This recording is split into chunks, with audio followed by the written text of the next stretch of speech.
നാടും നഗരവും ഏറെ ആവേശത്തോടെ പ്രതീക്ഷയുടെ പുതുവർഷത്തിലേക്ക് പ്രവേശിച്ചു. ഇന്നലകളിലെ പ്രതിസന്ധികളും വേദനകളും ഓർമ്മകൾക്ക് പകുത്തു നൽകി പ്രത്യാശയോടെയാണ് ഓരോരുത്തരും പുതുവർഷത്തിലേക്ക് പ്രവേശിച്ചത്. മലയോരത്തും രാവേറെ നീണ്ട ആഘോഷങ്ങളാണ് പുതുവത്സര തലേന്ന് സംഘടിപ്പിച്ചത്.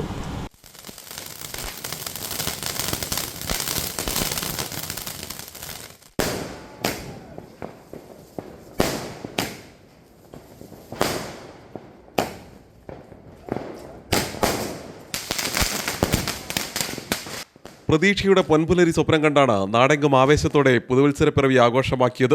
ഇന്നലകളിലെ പ്രതിസന്ധികളും വെല്ലുവിളികളും വേദനകളുമെല്ലാം ഓർമ്മകൾക്ക് പകുത്തു നൽകി പ്രത്യാശയുടെ ഒരു സുന്ദര ദിനമാണ് ഓരോ പുതുവത്സരപ്പിറവിയും.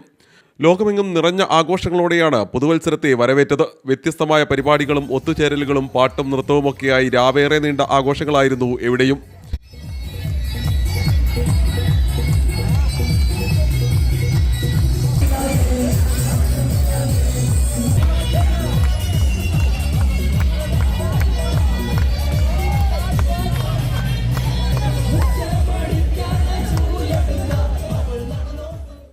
നാടും നഗരവും ആഘോഷത്തിരക്കിലമർന്നു.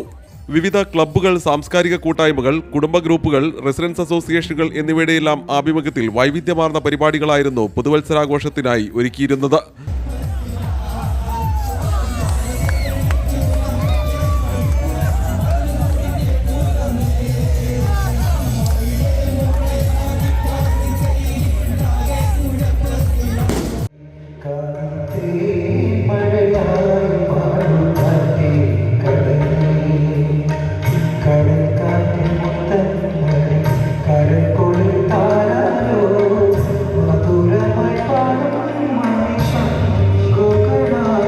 മാളുകൾ, പ്രധാന വ്യാപാര സ്ഥാപനങ്ങൾ എന്നിവയുടെ നേതൃത്വത്തിലും ആഘോഷങ്ങൾ ഗംഭീരമാക്കിയിരുന്നു. 2025 വിട പറഞ്ഞ് 26 പിറന്നതോടെ ആവേശം പരമതയിലെത്തി.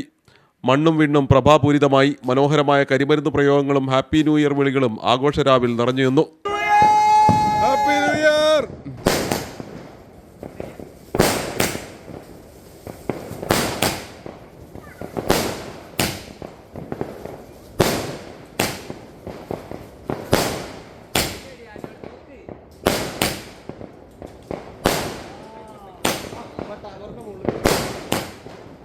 കർശനമായ നിയന്ത്രണത്തോടെയായിരുന്നു ഇത്തവണ പുതുവത്സരാഘോഷങ്ങൾ. അനിഷ്ട സംഭവങ്ങൾ ഇല്ലാതാക്കാൻ പോലീസ് കർശനമായ പരിശോധനകളും ഏർപ്പെടുത്തിയിരുന്നു. കൃത്യം 12:30 തന്നെ മിക്കയിടങ്ങളിലെയും ആഘോഷ പരിപാടികൾ പോലീസ് അവസാനിപ്പിക്കുകയും ചെയ്തു. മലയോര മേഖലയിലും മുൻകാലങ്ങളെക്കാൾ ഏറെ വിപുലമായാണ് പുതുവത്സരാഘോഷങ്ങൾ പലയിടത്തും നടന്നത്. CTV പ്രാദേശിക വാർത്ത, മുക്കം.